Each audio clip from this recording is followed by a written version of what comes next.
Hello दोस्तों, आप सभी लोगों का इस प्लेटफॉर्म पर स्वागत अभिनंदन है। मैं आप सभी लोगों के बीच में यूपीएसआई 2025 के लिए घटना चक्र, भाई बार बार कह रहे हैं इस बुक को पढ़ना बहुत अनिवार्य है ना। अगर आप सिलेक्शन लेना चाहते हैं 4543 पोस्ट में, 4543 पोस्ट 2025 की यूपीएसआई 2025 की जो पोस्टें आई हैं, अगर इसमें सिलेक्शन लेना चाहते हैं इस तो आपको घटना चक्र की बुकों को पढ़ना चाहिए।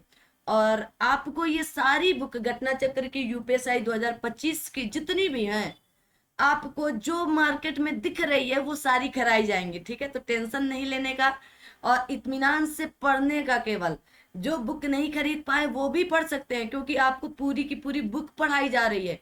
और जो बुक ले लिए वो भी पढ़ सकते हैं, क्योंकि आप बैठकर घर में, अगर आप सीरियस कैंडिडेट होंगे तो जरूर पढ़ लेंगे। अगर आप बाई चांस किसी किसी की आदत नहीं होती बुक पढ़ने की, तो आप इस वीडियो के साथ उस बुक को पढ़ते चलें। ठीक है, तो आपकी यूपीएसआई 2025 की उप निरीक्षक नागरिक पुलिस परीक्षा सामान्य अध्ययन अध्ययन सामग्री में इस बुक में मूल विधि और संविधान है। तो मूल विधि के 2 वीडियो ऑलरेडी पहुंच चुके हैं, प्लेलिस्ट भी बनी है, उसे जाकर देखें। अब संविधान शुरू किया गया है, संविधान को पहले समाप्त किया जाएगा, फिर मूल विधि में इस बुक को स्टार्ट किया जाएगा।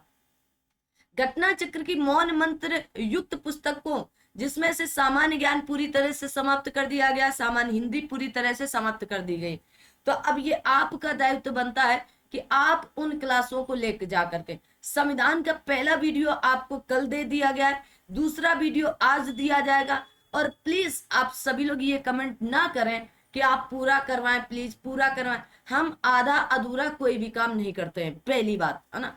तो हम पूरा ही करवाएंगे, जिस बुक को टच करेंगे वो बुक आपको पूरी समाप्त करके ही दी जाएगी। तो इसलिए प्लीज ऐसे कमेंट ना करें।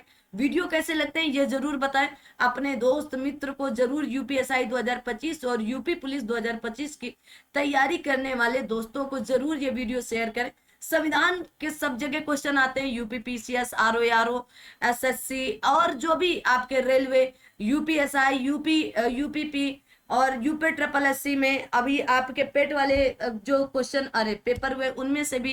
तो आप सभी लोग इन वीडियो को बस शेयर कर दिया करो। टेलीग्राम चैनल को ज्वाइन नहीं किया तो कर लीजिएगा।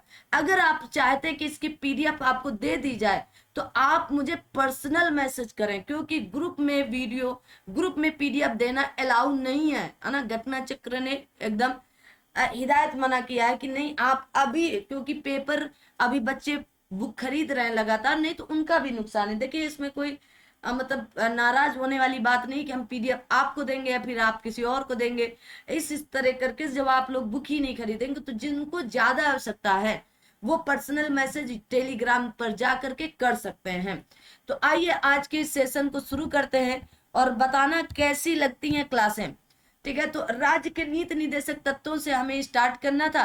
तो आप सभी लोग कमेंट बॉक्स में एक बार कमेंट करके बताओगे कि जो क्लास कल की पहली हुई थी क्या वो आपने पूरी देख ली है। जहां तक की पूरी बात हमने कल वाली क्लास में कर ली थी, है ना। और आज की अगली क्लास जो होगी राज्य के नीति निर्देशक तत्वों से, इनको आज की क्लास में शुरू करते हैं। तो सभी लोग एक बार कमेंट जरूर कर दिया करो कि क्लास कैसी लगती है, अच्छी लगती है कि नहीं। तो चलिए आज की इस क्लास को शुरू करते हैं।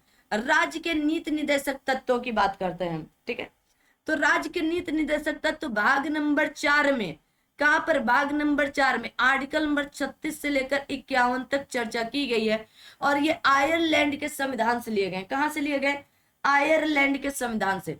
तो भारतीय संविधान में सम्मिलित नीति निर्देशक तत्वों की प्रेरणा 1937 के आयरलैंड के संविधान से ली गई है। ठीक है, उन आर्टिकल नंबर आपके 36 से लेकर 51 तक की बात कही गई है। तो आप देखेंगे आर्टिकल नंबर 37 के अनुसार नीति निर्देशक तत्व न्यायालय में परिवर्तनीय नहीं है। पहली बात याद रखना, मूल अधिकार क्या है? आपके परिवर्तनीय है। लेकिन राज्य के नीति निर्देशक या इन्हीं को शॉर्टकट में डीपीएसपी कह दिया जाता है। यद्यपि देश के कानून में मूलभूत हैं और विधि निर्माण में इन तत्वों को लागू करना राज्य का कर्तव्य होता है। किसका कर्तव्य है? राज्य का अपना कर्तव्य है। आर्टिकल नंबर संविधान के अनुच्छेद 39 में कुछ हाथों में धन से कहा गया आपके संकेंद्रण को रोकने का प्रावधान है। अब मान लीजिएगा किसी ऐसे व्यक्ति के पास धन संकेंद्रण पहुंच जाए, जो अय्यासी करता हो, एकदम सीधी सी बात समझना है ना, जो दारू दंगा करता हो, तो वो क्या धन संकेंद्रण सही हाथों पर होगा? नहीं होगा ना। इसलिए ये बात आर्टिकल नंबर 39 गा में कही गई। अनुच्छेद राज्य के नीति निर्देशक तत्वों में इस तहत तत्वों के तहत आर्टिकल 39 का में पुरुष और स्त्री सभी नागरिकों के समान रूप से जीविका के पर्याप्त साधन प्राप्त करने का अधिकार तथा 39D में आप कहेंगे 39 में पुरुषों और स्त्रियों दोनों का समान कार्य के लिए समान वेतन वर्णित है। अगर आपको मान लीजिएगा समान कार्य के लिए समान वेतन नहीं मिल रहा है, तो आप सर्वोच्च न्यायालय या उच्च न्यायालय का दरवाजा नहीं खटखटाने जा सकते हैं। अभी मैंने बताया कि ये क्योंकि ये परिवर्तनीय नहीं है। आगे आइए, आर्टिकल नंबर 39D के तहत भारत का संविधान राज्य के नीति को यह सुनिश्चित कराने का निर्देश देता है कि पुरुषों और महिलाओं दोनों के लिए समान कार्य के लिए समान वेतन हो। अगर 8 घंटे पुरुष कार्य करके उसको 30,000 रुपए मिलता है, तो महिला भी 8 घंटे कार्य करके 30,000 रुपए कमा सकती है, ये मिल सकता है। आर्टिकल नंबर का गया संविधान के अनुच्छेद 39B में या ख में विशिष्ट रूप से उल्लेखनीय कि समुदाय के भौतिक संसाधनों का गया स्वामित्व और नियंत्रण इस प्रकार बटाओ जिससे सर्वोत्तम रूप में सामूहिक हित सद सके, है ना, अच्छा कार्य कर सके। कहा गया भारतीय संविधान के अनुच्छेद 37 में कहा गया है कि निदेशक सिद्धांत देश के शासन में आधारभूत और राज्य का कर्तव्य होगा कि कानून बनाने में इन सिद्धांतों को लागू करें। भारतीय संविधान के अनुच्छेद 38 में प्रयुक्त न्याय सामाजिक, आर्थिक और राजनीतिक न्याय को सूचित करने के लिए प्रयुक्त हुआ है। राज्य के नीति निर्देशक तत्व भारतीय संविधान के भाग नंबर 4 में उल्लेखित है। यहाँ पर भाग नंबर 4 में भारतीय संविधान में राज्य के नीति निर्देशक तत्वों की अवधारणा आयरिश संविधान से ली गई है या आयरलैंड के संविधान से ली गई है। आगे आते हैं, आगे देखेंगे। सेशन को लाइक शेयर सब्सक्राइब करना बिल्कुल नहीं भूलिएगा। बहुत अच्छे तरीके से मन से आपको ये क्लासें दी जाती हैं। निदेशक तत्व 1935 के भारत सरकार अधिनियम में उल्लेखित निर्देशकों के साधन से मिलते जुलते हैं। कहा गया भारतीय संविधान का भाग 4 डॉक्टर BR अम्बेडकर द्वारा भारतीय संविधान की अनूठी विशेषता के रूप में वर्णित किया गया, ये भी याद रखना है।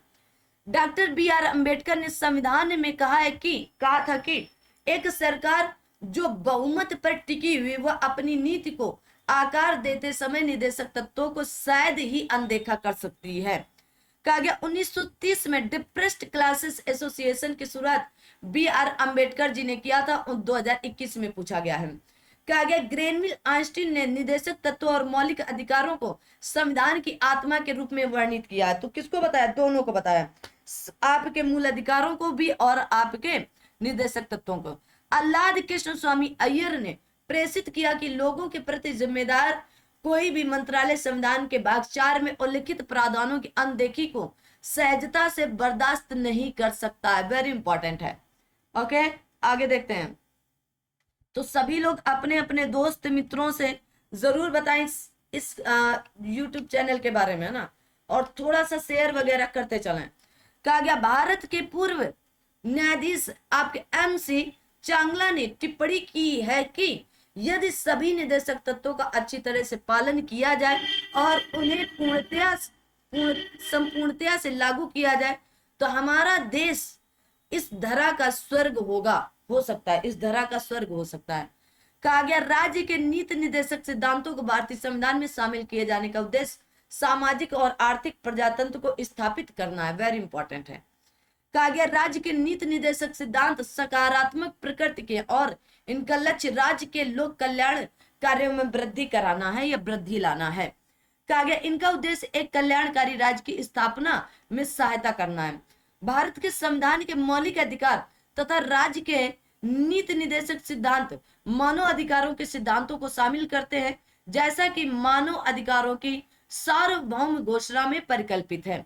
राज्य के नीति निर्देशक तत्वों को संविधान के भाग 4 के तहत अनुच्छेद 36-51 के तहत अंतर्गत शामिल किया गया है। भारतीय संविधान के अनुच्छेद 36-51 के बीच राज्य के नीति निर्देशक तत्वों के अंतर्गत आते हैं।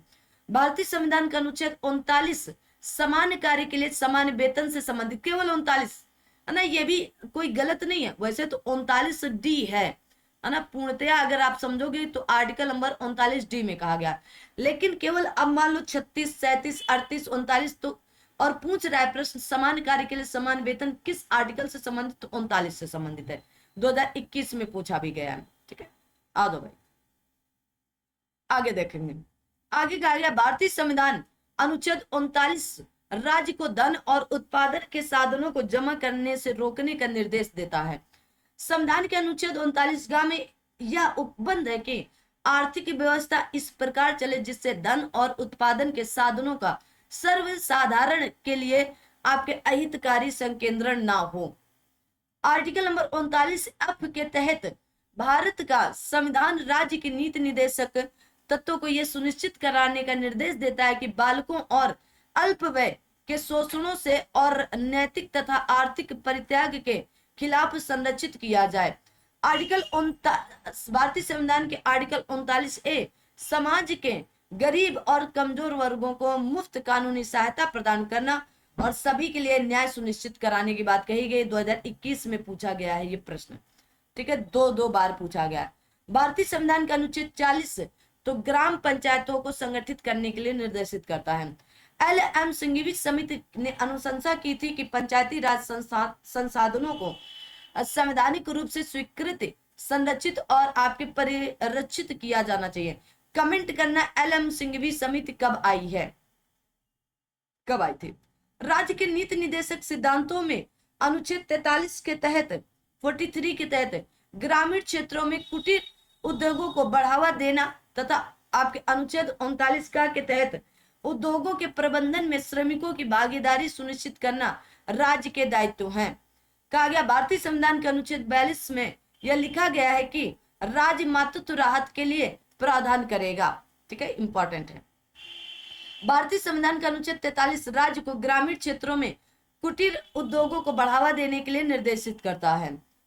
जबरन मजदूरी के विरुद्ध अधिकार में न्यूनतम वेतन का अधिकार शामिल है। उच्चतम न्यायालय द्वारा इसे पीपल्स यूनियन फॉर आपके डेमोक्रेटिक राइट्स बनाम भारत संघ में सही ठहराया गया। इंपॉर्टेंट है। भारत में सीमांत या मार्जिनल कामगार एक ऐसा व्यक्ति होता है जो 1 वर्ष में 6 महीने से कम के लिए कार्य करता है।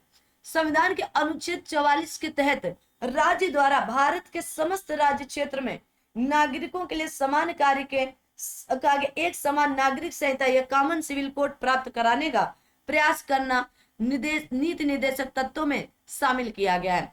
अगर पूछ लिया जाए कि भारत का ऐसा कौन सा राज्य है वर्तमान में जो एक समान नागरिक संहिता लागू कर किया है अभी हाल फिलहाल, कमेंट करके बताओगे। आगे आता है कागज भारतीय संविधान का अनुच्छेद 44 सरकार को पूरे देश में सभी नागरिकों के लिए समान नागरिक संहिता को लागू करने का निर्देश देता है। भारत में गोवा एकमात्र ऐसा राज्य जहां समान नागरिक संहिता लागू है, लेकिन ये पहले की बात है, अभी वर्तमान में, क्योंकि ये आजादी से पहले से यहाँ पर लागू है। अब बताओ कि अभी वर्तमान में किस राज्य में लागू है। 14 वर्ष तक की आयु के बच्चों के लिए निःशुल्क एवं अनिवार्य शिक्षा का उपबंध पहले आर्टिकल 45 के तहत नीति निदेशक तत्व पर था, परंतु 86वें संविधान संशोधन 2002 के बाद यह आर्टिकल नंबर 21 के तहत अब यह मूल अधिकार बन गया है। आर्टिकल 45 के तहत अब आपका बाल्यावस्था की शुरुआत देखभाल तथा 6 वर्ष से नीचे की आयु के बालकों के लिए शिक्षा की व्यवस्था को शामिल किया गया है। 6 वर्ष से कम आयु वाले बच्चों के लिए प्रारंभिक बचपन की देखभाल और शिक्षा का प्रावधान अनुच्छेद 45 के तहत प्रदान किया गया है या प्रदान किया जाता है। भारतीय संविधान के अनुच्छेद 51 के अंतर्गत राज्य के नीति निर्देशक तत्वों में अंतरराष्ट्रीय शांति और सुरक्षा की अभिवृद्धि का उल्लेख है। ग्राम पंचायतों का संगठन आर्टिकल 40 और कर्मकारों के लिए निर्वाह मजदूरी आर्टिकल 43, अनुसूचित जाति अनुसूचित जनजाति तथा अन्य निर्बल या दुर्बल वर्गों के क्षेत्र शिक्षा और अर्थ संबंधी हितों के लिए आर्टिकल 46, पोषाहार स्तर और जीवन स्तर में स्तर को ऊंचा करने के लिए लोक स्वास्थ्य को सुधार करने का राज्य का कर्तव्य आर्टिकल 47, कृषि और पशुपालन के लिए आर्टिकल 48। तो आपका 40, 43, 46, 47, 48 याद कर लीजिएगा, इंपॉर्टेंट है। भारतीय संविधान का अनुच्छेद 47 राष्ट्र को अपने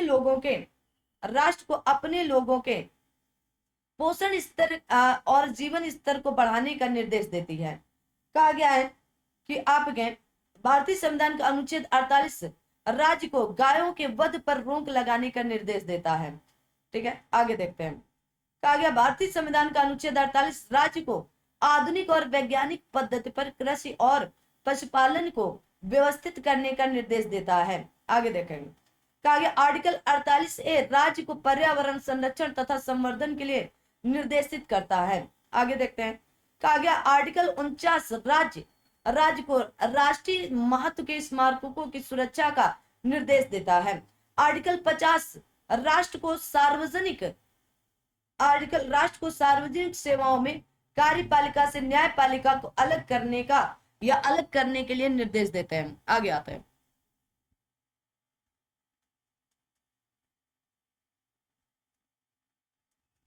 कहा गया राज्य के नीति निर्देशक तत्व के भाग के रूप में अंतरराष्ट्रीय शांति और सुरक्षा की प्रोन्नति को भारत के संविधान में आर्टिकल 51 में उल्लेखित किया गया है। संयुक्त राष्ट्र द्वारा घोषित मानव अधिकारों की सूची में भारत के संविधान में वर्णित समान नागरिक संहिता आर्टिकल 44 तथा कृषि और पशुपालन संगठन संरक्षण और सुधार आर्टिकल 48 का उल्लेख नहीं है। ठीक है, तो कहा गया है कौन सा नहीं है, पूछा गया था। ठीक है, आ जाओ भाई। तो कौन सा नहीं है, उल्लेख नहीं है। अच्छा, कुछ और प्रश्न पूछा गया होगा। ठीक है, तो बाकी ये सही है दोनों। ठीक, उल्लेख नहीं है, इनका उल्लेख है, बाकी का उल्लेख नहीं रहा होगा। राज्य के नीति निर्देशक सिद्धांत किसी भी संवैधानिक सीमाओं के अधीन नहीं है। केटी शाह ने कहा था राज्य का नीति निर्देशक सिद्धांत एक ऐसा चेक है जो बैंक की सुविधा अनुसार अदा किया जाता है। क्या बैंक की सुविधा अनुसार अदा किया जाता है। ठीक है, आगे आते हैं। कहा गया बंधुआ मजदूरी उन्मूलन अधिनियम संसद ने 1976 में पारित किया। इंपॉर्टेंट है, याद कर लीजिएगा। कहा गया राज्य के नीति निर्देशक सिद्धांतों में परिवर्तन के लिए एक संवैधानिक संशोधन की आवश्यकता होती है जिसे संसद के दोनों सदनों द्वारा पारित किया जाना आवश्यक होता है। आगे देखो।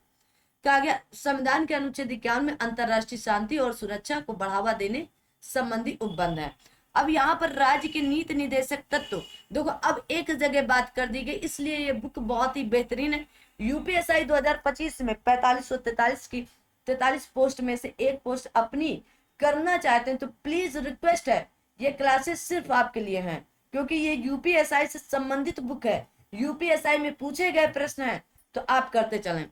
कहा गया आर्टिकल 36 में राज्य की परिभाषा, आर्टिकल 37 में इन भागों में आपके अंतर्विष्ट तत्वों का लागू होना, आर्टिकल 38 में राज्य लोक कल्याण की अभिवृद्धि के लिए सामाजिक व्यवस्था बनाएगा, आर्टिकल 39 में राज्य द्वारा अनुसरणीय कुछ नीति तत्व हैं, आर्टिकल 39 का में कहा गया सामान्य न्याय निःशुल्क विधिक सहायता दी गई, आर्टिकल 40 में ग्राम पंचायतों का गठन, आर्टिकल 41 में कुछ दशाओं में काम, शिक्षा और लोक सहायता पाने का अधिकार, आर्टिकल 42 में काम की न्याय संगत और मनोवांछित दशाओं तथा प्रसूति सहायता का उपबंध करना, आर्टिकल 43 में कहा गया आपके कर्मकारों के लिए निर्वाह मजदूरी, आर्टिकल 43 का में उद्योगों के प्रबंध में आपके कहा गया कर्मकारों का भाग लेना, आर्टिकल 44 में नागरिकों के लिए समान सिविल संहिता, आर्टिकल 45 में कहा गया 6 वर्ष से कम आयु के बालकों के लिए प्रारंभिक बाल्यावस्था देखरेख और शिक्षा का उपबंध, आर्टिकल 46 में अनुसूचित जाति, अनुसूचित जनजाति तथा अन्य दुर्बल वर्गों के शिक्षा और अर्थ संबंधी हितों की अभिवृद्धि, आर्टिकल 47 में कहा गया पोषाहार स्तर और जीवन स्तर को ऊंचा करने तथा लोक स्वास्थ्य का सुधार करने का राज्य का ये अपना कर्तव्य होगा। आगे आते हैं आर्टिकल 48, आ जाओ भाई। आगे कहा गया है आर्टिकल 48 में तो कृषि और पशुपालन का संगठन, आर्टिकल 48 का में पर्यावरण का संरक्षण एवं संवर्धन और वन तथा वन्य जीवों की रक्षा करना, आर्टिकल 49 में आप कहेंगे राष्ट्रीय महत्व के स्मारकों, स्थानों और वस्तुओं का संरक्षण, आर्टिकल 50 में कार्यपालिका से न्यायपालिका का पृथक्करण, आर्टिकल 51 में अंतरराष्ट्रीय शांति और सुरक्षा की अभिवृद्धि। अब आता है आपका मूल्य कर्तव्य। अब मूल्य कर्तव्य की जब बात की जाती है तो मूल संविधान में तो ये था ही नहीं, हमने इसे भाग नंबर 4 का में आर्टिकल नंबर 51 का में जोड़ा है। इसमें पहले मूल कर्तव्यों की संख्या 10 थी, अभी वर्तमान में मूल कर्तव्यों की संख्या 11 है। आइए एक एक करके देखते हैं। भारतीय संविधान में भाग 4 के तहत अनुच्छेद 51 का के जोड़कर इसके अंतर्गत नागरिकों के मूल कर्तव्यों को 42वें संविधान संशोधन अधिनियम 1976 के द्वारा शामिल किया गया, जो कि स्वर्ण सिंह समिति की संस्तुतियों पर आधारित है। ठीक है, कहा गया भारतीय संविधान का भाग 4 का मौलिक कर्तव्य से संबंधित है। भारतीय संविधान का अनुच्छेद 51 का मौलिक कर्तव्य से संबंधित है। मौलिक कर्तव्य केवल नागरिकों पर लागू होता है। किस पर? केवल नागरिकों पर। कहा गया मौलिक कर्तव्य अदालत में विचार योग्य नहीं होते जब इनका उल्लंघन किया जाता है। कहा गया इसके द्वारा भारतीय नागरिकों के लिए मूलतः 10 मौलिक कर्तव्य संविधान में जोड़े गए थे। भारतीय संविधान में 10 मौलिक कर्तव्य को 1976 में 1976 में जोड़ा गया। वर्तमान में मूल कर्तव्यों की संख्या 11 है, जो आपका 86वां संविधान संशोधन माता पिता का कर्तव्य होगा कि अपने बच्चों को स्कूल तक पहुंचाए। 86वें संविधान संशोधन 2002 के द्वारा जोड़ा गया। मौलिक कर्तव्य को भारतीय संविधान में 42वें संवैधानिक संशोधन अधिनियम के हिस्से के रूप में जोड़ा गया था। भारतीय संविधान में वर्तमान में 11 मौलिक कर्तव्य दिए गए हैं। कहा गया हमारी मिली जुली संस्कृति की समृद्ध विरासत को संरक्षित करना एवं महत्व प्रदान करना मौलिक कर्तव्य। यह अनुच्छेद 51(1) के 4 के तहत शामिल किया गया है। कहा गया भारत के प्रत्येक नागरिक का कर्तव्य होगा प्राकृतिक पर्यावरण का संरक्षण एवं सुधार। देखो, राज्य का भी कर्तव्य और व्यक्ति का भी कर्तव्य, नागरिक का मतलब। ठीक है, यह संविधान में मौलिक कर्तव्यों में शामिल किया गया, जिसका वर्णन आर्टिकल 51 का के 6 में दिया गया है। यह किया गया संविधान के अनुच्छेद 51 का के 6 के तहत वन्य जीवन का संरक्षण शामिल है। आगे आइए।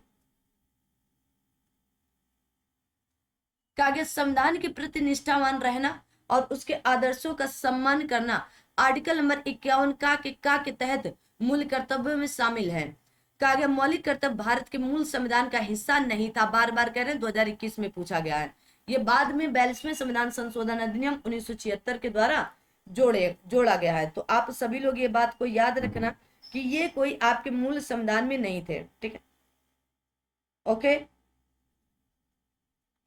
आगे आते हैं, आगे बढ़ते हैं। आगे कहा गया है कि भारतीय संविधान के मौलिक कर्तव्यों के समावेशन के समय केंद्रीय विधि और न्याय मंत्री HR आपके गोखले जी थे, याद रखना है। भारतीय संविधान में मौलिक कर्तव्यों के समावेशन के समय भारत के प्रधानमंत्री इंदिरा गांधी जी थे। कुछ मौलिक कर्तव्यों के समय आगे आते हैं। आगे कुछ मौलिक कर्तव्यों के कार्यान्वयन के लिए कानूनी प्रावधानों के अस्तित्व की पहचान वर्मा समिति ने किया था। किसने? वर्मा समिति ने। अब देखो, मूल कर्तव्य की बात आई है तो एक एक करके देख लो। ये पहले में 11 मूल कर्तव्य हैं, सारे बताए गए हैं और कभी कभी क्रम पूछ लिया जाता है, तो ध्यान से पढ़ना और इन्हें याद करने का प्रयास भी करिएगा आप लोग। पहले में कहा गया संविधान का पालन करें और उसके आदर्शों, संस्थाओं, राष्ट्रध्वज और राष्ट्रगान का आदर करें। स्वतंत्रता के लिए हमारे राष्ट्रीय आंदोलन को प्रेरित करने वाले उच्च आदर्शों को हृदय में संजोए रखें और उनका पालन करें। भारत की संप्रभुता, एकता और अखंडता की रक्षा करें और उसे अक्षुण्ण बनाए रखें। देश की रक्षा करें और आह्वान किए जाने पर राष्ट्र की सेवा करें। भारत के सभी लोगों को कहा गया आपके समरसता और समान भारतत्व की भावना का निर्माण करें, जो धर्म, भाषा और प्रदेश या वर्ग पर आधारित सभी भेदभाव से परे हो। ऐसी प्रथाओं का त्याग करें जो स्त्रियों के सम्मान के विरुद्ध हो। ठीक है, ये हमेशा याद रखना। अगर आप पर कोई हाथ उठाने का प्रयास करे तो हमेशा उसके विरुद्ध खड़े रहो, उसको त्याग दो। कहा जाता है, ये हमें संविधान खुद देता है, ऐसी प्रथाओं का त्याग करें जो स्त्रियों के सम्मान के विरुद्ध हो, चाहे वो आपका कोई भी अपना हो। ठीक है, आगे। हमारी सामाजिक संस्कृति की गौरवशाली परंपरा का महत्व समझें और उसका परिरक्षण करें। प्राकृतिक पर्यावरण की जिसके कागे अंतर्गत वन, झील, नदी और वन्य जीव है रक्षा करें और उसका संवर्धन करें तथा प्राणी मात्र के प्रति दया भाव रखें। वैज्ञानिक दृष्टिकोण, मानववाद और ज्ञानार्जन तथा सुधार की भावना का विकास करें। कहा गया सार्वजनिक संपत्ति को सुरक्षित रखें और हिंसा से दूर रहें। व्यक्तिगत और सामूहिक गतिविधियों के सभी वर्गों में उत्कर्ष की ओर बढ़ने का सतत प्रयास करें, जिससे राष्ट्र निरंतर बढ़ते हुए प्रयत्न और उपलब्धि की नई ऊंचाइयों को छू ले। जो माता पिता या संरक्षक है 6 वर्ष से 14 वर्ष तक के आयु वाले अपने यथास्थिति बालक या आपके प्रतिपाल्य के लिए शिक्षा का अवसर प्रदान करें। ये हम नहीं कह रहे हैं, ये मौलिक कर्तव्य खुद अधिकार देता है आपको, ठीक है। माता पिता का ही कर्तव्य होना चाहिए। आगे बढ़ते हैं। जो माता पिता ये कहते हैं ना, हमने तुमको पढ़ाया, हमने तुमको लिखाया, ये इनका कर्तव्य था, है ना। ये इतना तो कर ही सकते, संविधान खुद बता रहा है कि कम से कम इतना कर सकते हो तुम। अगर किसी को पैदा करने की इच्छा औकात है तो इतना करने की भी हिम्मत रखें, ताकि उसे एक संरक्षक के रूप में हो या शिक्षा के अवसर प्रदान कर सकें। तो हर एक माता पिता से यही रिक्वेस्ट है कि अपने बच्चों को पढ़ाएं जरूर। आगे आते हैं। संघीय कार्यपालिका विधायिका से संबंधित कहा गया राष्ट्रीय सुरक्षा का दायित्व तो राष्ट्रपति के ऊपर होता है। इंपॉर्टेंट है, 2011 में पूछा जा चुका है। अनुच्छेद 53(1) के अनुसार संघ की कार्यपालिका शक्ति राष्ट्रपति में निहित होगी, जिसका प्रयोग वह इस संविधान के अनुसार स्वयं या अपने अधीनस्थ अधिकारियों के द्वारा करेगा। किसके द्वारा? अधीनस्थ अधिकारियों के द्वारा भी करेगा। आगे आते हैं, आगे देखते हैं। तब तक आप सभी लोग सेशन को लाइक शेयर सब्सक्राइब जरूर कर दिया करें। कहा गया भारतीय संघ का कार्यपालिका अध्यक्ष कौन होता है? तो राष्ट्रपति होता है। कहा गया संविधान के अनुच्छेद 53(2) के अनुसार या अधीन संघ के रक्षा बलों का सर्वोच्च समादेश राष्ट्रपति में निहित होता है ना। आपके सुप्रीम कमांड किसके पास होता है? तो राष्ट्रपति के पास, परंतु उसका प्रयोग विधि द्वारा विनियमित किया जा सकता है। भारत में राष्ट्रपति का निर्वाचन अनुपातिक प्रतिनिधित्व पद्धति के अनुसार एकल संक्रमणी मत प्रणाली द्वारा होता है और ऐसे निर्वाचन में मतदान गुप्त होते हैं। कहा गया राष्ट्रपति का निर्वाचन अप्रत्यक्ष निर्वाचन है, क्योंकि इसमें जनता सीधे भाग नहीं लेती है। संविधान का अनुच्छेद 54 राष्ट्रपति के निर्वाचक मंडल के सदस्यों का प्रावधान करता है। संविधान के निर्वाचक मंडल में कहा गया निम्नलिखित सदस्य होते हैं। कौन कौन होते हैं? संसद के दोनों सदनों के निर्वाचित सदस्य, राज्यों की विधानसभाओं के निर्वाचित सदस्य, दिल्ली और पुदुचेरी के निर्वाचित सदस्य। 17वें संविधान संशोधन 1952 द्वारा इन्हें अंतः स्थापित किया गया था। किसे? दिल्ली और पुदुचेरी के, ठीक है, ये भी याद रखना है। राष्ट्रपति के चुनाव में राज्य विधानमंडल के उच्च सदन अर्थात विधान परिषद के सदस्य मतदान नहीं करते हैं। क्यों नहीं करते हैं? क्योंकि विधान परिषद मात्र अभी वर्तमान में 6 राज्यों पर उपस्थित है, ठीक है। अगर आपको इसका प्रश्न का उत्तर आता है तो जरूर करिएगा, अगर नहीं आता है तो कमेंट करिएगा, है ना। अब वैसे तो ये आने चाहिए किन 6 राज्यों पर है? 3, 4, 5, 6 राज्यों पर है। संविधान के अनुच्छेद 54 के अनुसार राष्ट्रपति का निर्वाचन ऐसे निर्वाचक गण के सदस्य करेंगे जिसमें संसद के दोनों सदनों के निर्वाचित सदस्य होंगे, राज्यों के विधानसभाओं के निर्वाचित सदस्य होंगे, ठीक है। आगे आ जाओ भाई। कहा गया भारतीय संविधान के अनुच्छेद 55 राष्ट्रपति चुनाव की प्रक्रिया से संबंधित है। आर्टिकल 56(1) के अनुसार राष्ट्रपति अपने पद ग्रहण के दिन से 5 वर्ष की अवधि पर पद धारण करता है। कहा गया अनुच्छेद 56(1) के अनुसार भारत का राष्ट्रपति अपना त्यागपत्र उपराष्ट्रपति को और उपराष्ट्रपति अपना त्यागपत्र राष्ट्रपति को संबोधित करके देता है।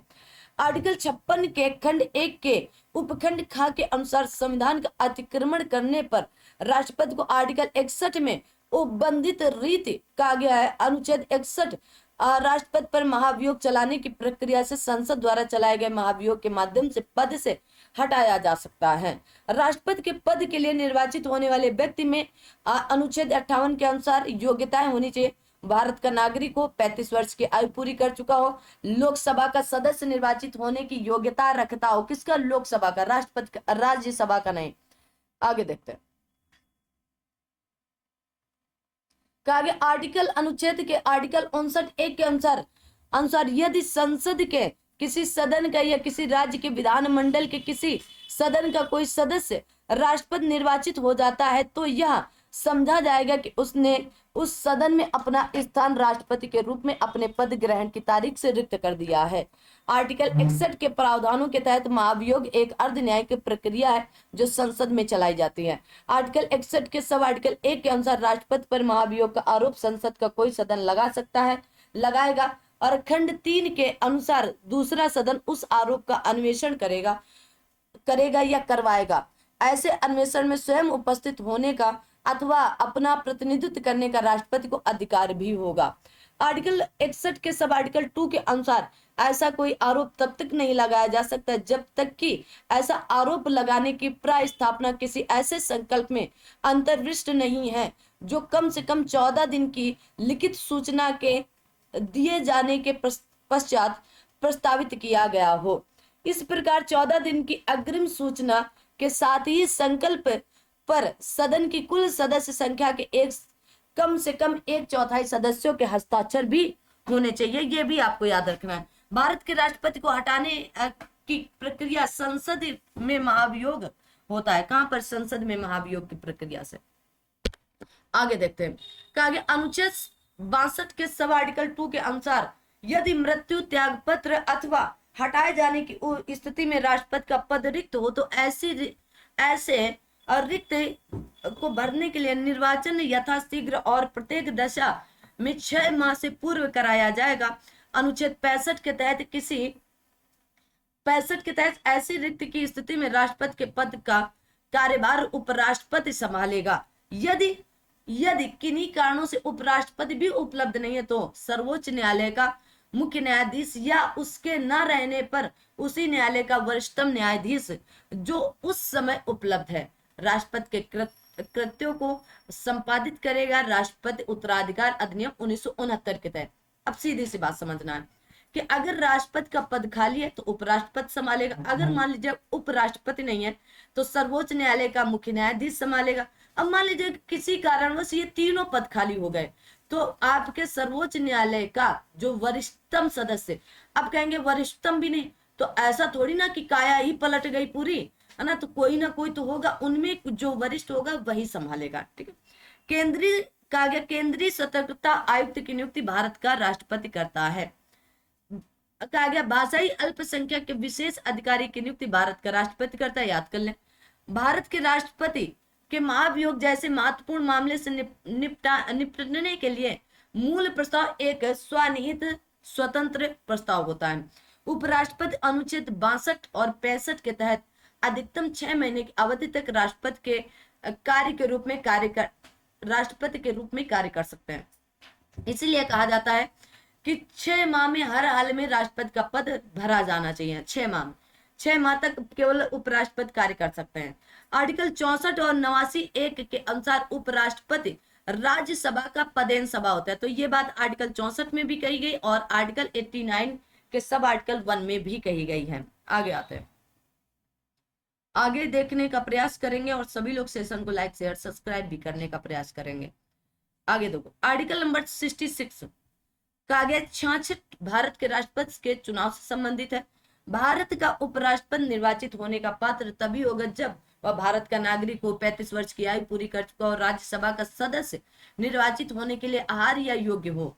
कहा गया आर्टिकल 66 के अनुसार उपराष्ट्रपति का निर्वाचन संसद के दोनों सदनों के सभी सदस्यों से मिलकर बनने वाले निर्वाचक गण के द्वारा अनुपातिक प्रतिनिधित्व पद्धति से एकल संक्रमणी मत द्वारा होता है।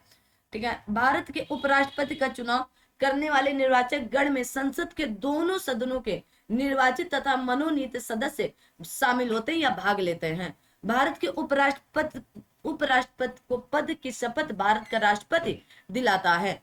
राष्ट्रपति या उपराष्ट्रपति के निर्वाचन से उत्पन्न सभी विवादों की जांच विनिश्चय उच्चतम न्यायालय द्वारा किया जाएगा। कहां पर? आर्टिकल नंबर 71 के तहत। कहां पर? सुप्रीम कोर्ट पे। उपराष्ट्रपति को हटाने का प्रस्ताव केवल राज्यसभा में पेश किया जा सकता है। भारत के उच्चतम न्यायालय के पास राष्ट्रपति और उपराष्ट्रपति के चुनाव के विवादों का निर्णय लेने का मूल, अनन्य और अंतिम अधिकार होता है। ठीक है। सरकार को जनता का पैसा खर्च करने का अधिकार राष्ट्रपति देता है। कहा गया भारतीय संविधान में आर्टिकल 72 राष्ट्रपति को क्षमादान की शक्ति प्राप्त है। 7 खून भी माफ हो सकते हैं, है ना। आगे आता है। राज्यसभा के मनोनीत सदस्य भारत के उपराष्ट्रपति के चुनाव में मत देने का अधिकार रखते हैं। राष्ट्रपति के चुनाव में उन्हें मत देने का अधिकार नहीं है, क्योंकि राष्ट्रपति ही उन्हें मनोनीत करते हैं। तो उपराष्ट्रपति के पद के लिए तो देंगे, लेकिन राष्ट्रपति के पद के लिए नहीं दे सकते हैं। 44वें संविधान संशोधन अधिनियम 1978 के द्वारा अनुच्छेद 74(1) में एक परंतु जोड़ा गया, जिसके तहत राष्ट्रपति को मंत्रिपरिषद द्वारा दी गई सलाह को एक बार पुनर्विचार किए जाने के लिए वापस भेजने का अधिकार प्राप्त हो गया है। भारतीय संविधान के आगे आता है, कहा गया भारतीय संविधान के अनुच्छेद 74 में उल्लेखित है कि राष्ट्रपति को सहायता एवं सुझाव देने के लिए एक मंत्रिपरिषद होगी और जिसके शीर्ष पर प्रधानमंत्री होते हैं। कहां पर? आर्टिकल 74 में यह बात कही गई 74 में। भारतीय संविधान के अनुच्छेद 74 और 75 केंद्र में सरकार के संसदीय स्वरूप से संबंधित होता है। किससे? संसदीय स्वरूप से संबंधित होता है। चलिए तो आगे बढ़ते हैं। कहा गया भारत के प्रधानमंत्री को भारत के राष्ट्रपति द्वारा नियुक्त किया जाता है। भारतीय संविधान का अनुच्छेद 75 प्रधानमंत्री नियुक्त करने का अधिकार राष्ट्रपति को देता है। भारत का केंद्रीय मंत्रिपरिषद लोकसभा के प्रति उत्तरदायी होता है। भारतीय संविधान का अनुच्छेद 75 उल्लेख करता है कि मंत्रिपरिषद सामूहिक रूप से लोकसभा के प्रति उत्तरदायी होगी। इंपॉर्टेंट है। प्रधानमंत्री और उनके मंत्रिपरिषद को गोपनीयता की शपथ भारत का राष्ट्रपति दिलाता है। और पता चले बता दें कि अरे हम पाकिस्तान की तरफ ये वाली मिसाइल छोड़ेंगे कल ना, तो ये गोपनीयता कहाँ रह गई? जब पूरे उसमें पता चल, तो गोपनीयता की शपथ की यहाँ रखी है, यहाँ से छोड़ी जाएगी, तो ये कौन सी बात होती है? गोपनीयता की बात होती है। भारत के प्रधानमंत्री को भारत में सरकार के प्रमुख के रूप में माना जाता है। कहा गया आपके परिपाटी के आधार पर समय समय पर संसदीय राजभाषा समिति के अध्यक्ष के रूप में केंद्रीय गृह मंत्री को चुना जाता है। भारतीय संविधान का अनुच्छेद 76 भारत का महान्यायवादी से संबंधित होता है। इंपॉर्टेंट है। ठीक है, आगे देखो। कहा गया भारत के महान्यायवादी की नियुक्ति कौन करता है? तो आप कहेंगे भारत का राष्ट्रपति करता है। कौन करता है? भारत का राष्ट्रपति करता है। ठीक है, ये बात आपको याद रखनी है। आगे आते हैं।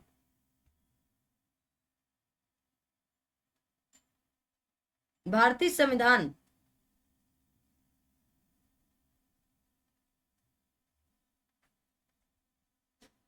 एक मिनट समय देना।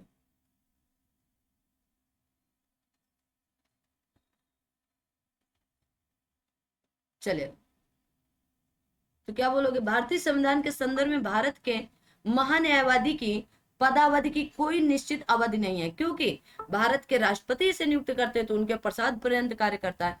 भारत के महान्यायवादी के कहा गया पारिश्रमिक का निर्धारण करने का अधिकार भारत के राष्ट्रपति के पास होता है। ठीक है, किसके पास होता है? भारत के राष्ट्रपति के पास।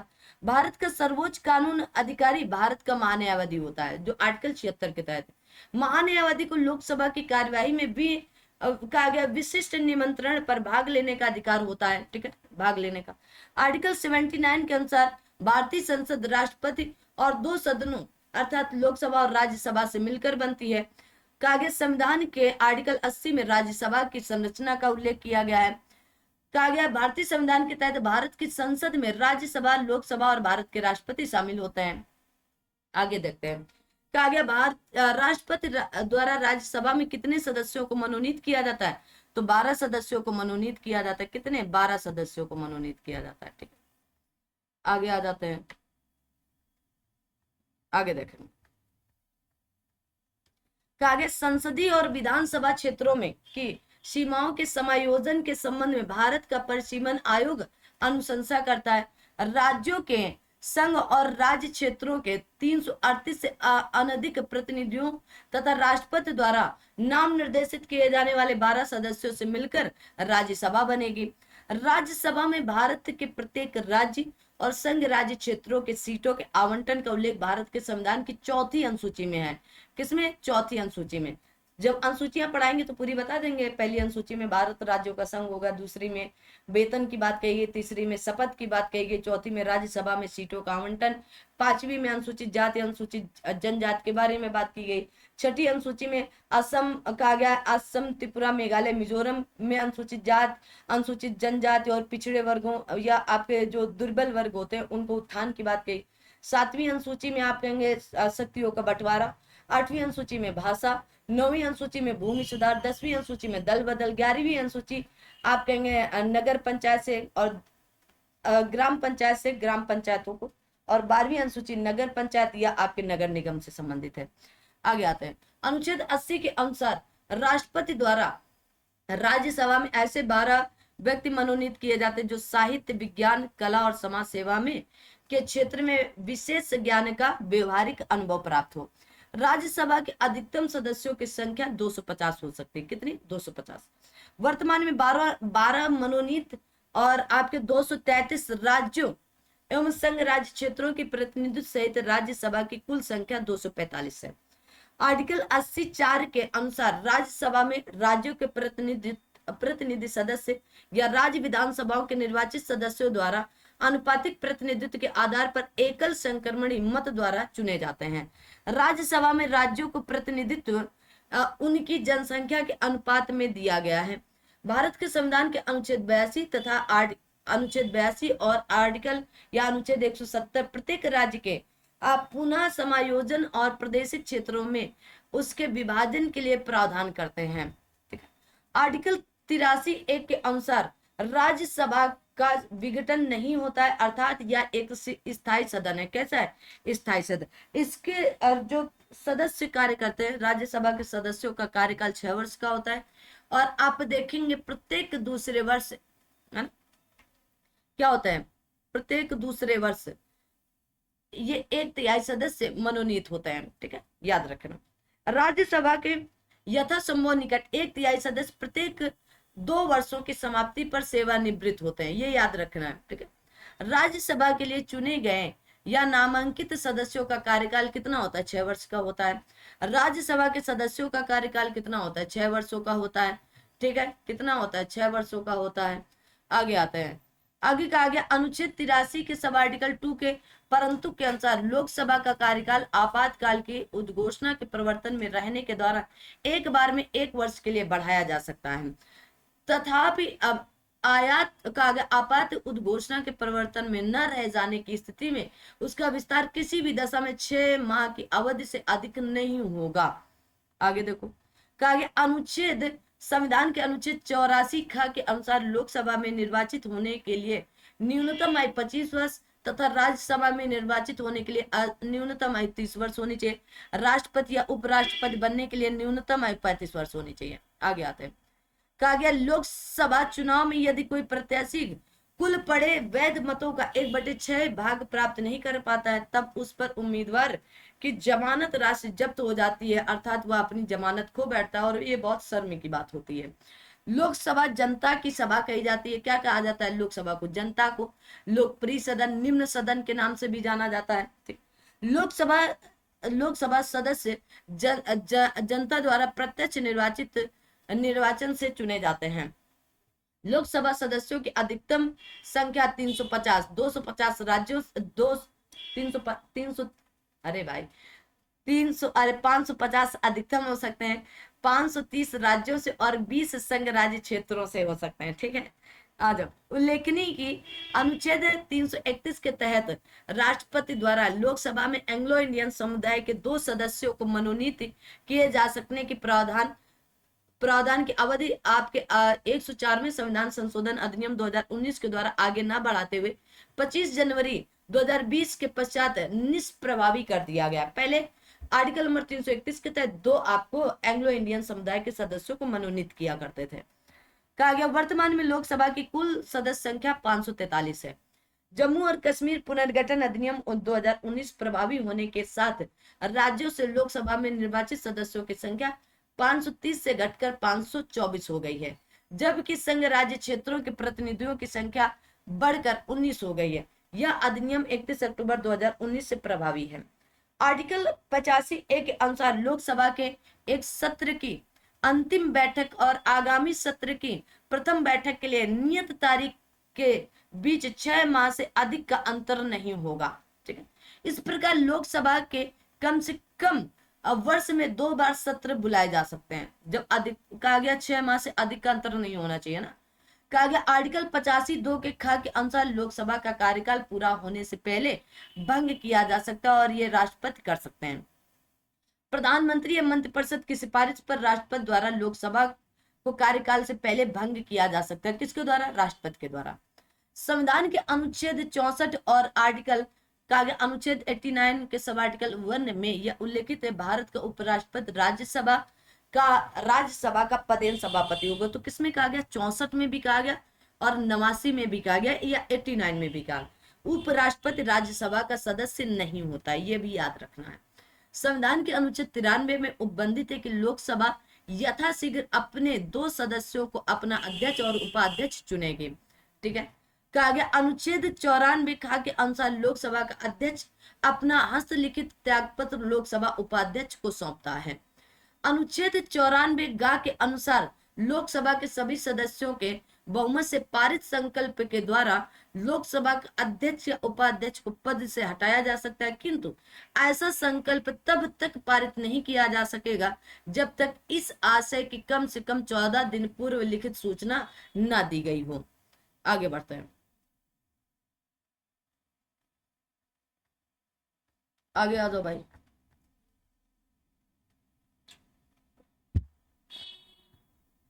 सभी लोग सेशन को लाइक शेयर करते चलेंगे। कहा गया अनुच्छेद 94 द्वितीय परंतु के अनुसार जब कभी लोकसभा का विघटन किया जाता है तो विघटन के पश्चात होने वाले लोकसभा के प्रथम अधिवेशन के ठीक पहले तक अध्यक्ष अपने पद को रिक्त नहीं करेगा।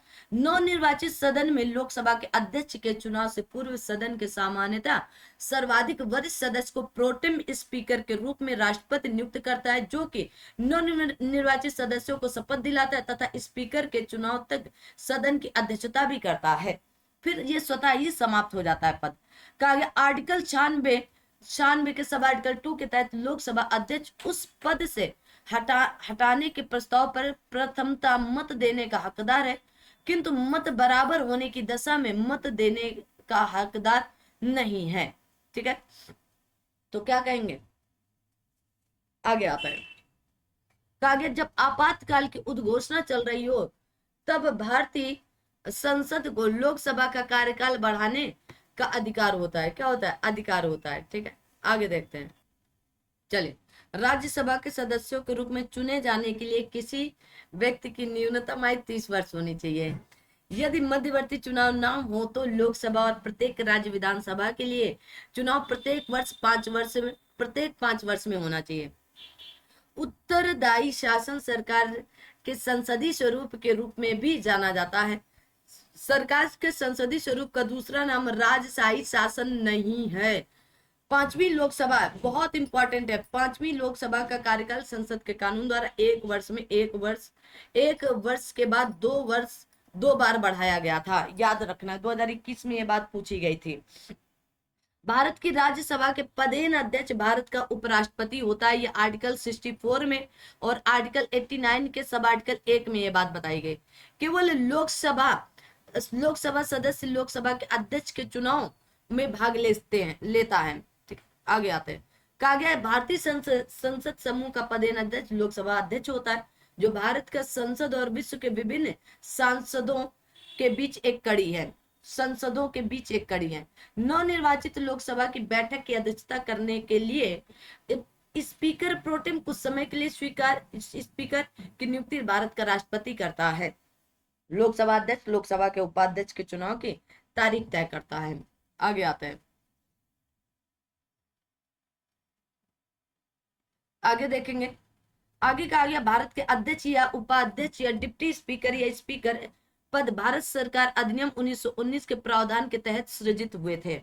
लोकसभा की बैठक के गठन के लिए गणपूर्ति या कोरम सदन के सदस्यों की कुल संख्या का 10वां भाग होता है। इंपॉर्टेंट है। गणपूर्ति या कोरम पूरा करने के लिए लोकसभा में 55 लोकसभा सदस्य अध्यक्ष सहित उपस्थित होना चाहिए। अब मान लीजिए 550 अधिकतम है तो 1/10 कर लीजिएगा तो कितना बचता है? 55 बचता है। कहा गया अनुच्छेद 100 के सब आर्टिकल 1 के तहत लोकसभा अध्यक्ष अपने कास्टिंग वोट या निर्णय मत का प्रयोग केवल तब करते हैं जब किसी विषय पर वे मतदान में सत्ता पक्ष एवं विपक्ष दोनों के वोट बराबर होने के कारण टाई की स्थिति में हो, तभी वोट दे सकता है। बस कहा गया आर्टिकल नंबर 100 के सब आर्टिकल 3 के अनुसार लोकसभा या राज्यसभा का कोरम कुल सदस्य संख्या का 1/10 भाग होता है। मुख्य विपक्षी दल की मान्यता है तो यही 1/10 भाग सदस्य संख्या आवश्यक है। लोकसभा स्थगन लोकसभा अध्यक्ष करता है, जबकि सत्रावसान और विघटन आर्टिकल 85 के सब आर्टिकल 2 के अनुसार राष्ट्रपति करता है। कौन करता है? राष्ट्रपति करता है। आगे आते हैं।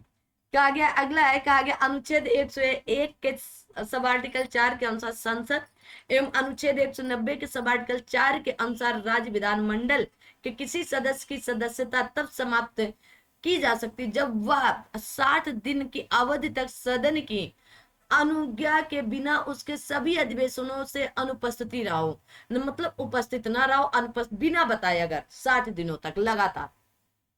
परंतु 60 दिन की उपयुक्त अवधि में ऐसी अवधि को शामिल नहीं किया जाता है जिसके दौरान सदन सत्रावसित या निरंतर 4 से अधिक दिनों के लिए स्थगित रहता है, मतलब ये सारे दिन उसमें शामिल नहीं किए जा सकते। गढ़पूर्ति या कोरम पूरा करने के लिए राज्यसभा में 25 सदस्यों या पीठासीन अधिकारी सहित मौजूद होना चाहिए। कम से कम कितने? 25 सदस्य। भारतीय संविधान का अनुच्छेद 105 संसद के सदस्यों के विशेषाधिकार से संबंधित है। साधारण विधेयक किसी भी सदन में पहले प्रस्तुत किया जा सकता है, चाहे वो लोकसभा हो चाहे राज्यसभा हो। संविधान के अनुच्छेद 108 में संसद के दोनों सदनों की संयुक्त बैठक का उपबद्ध है।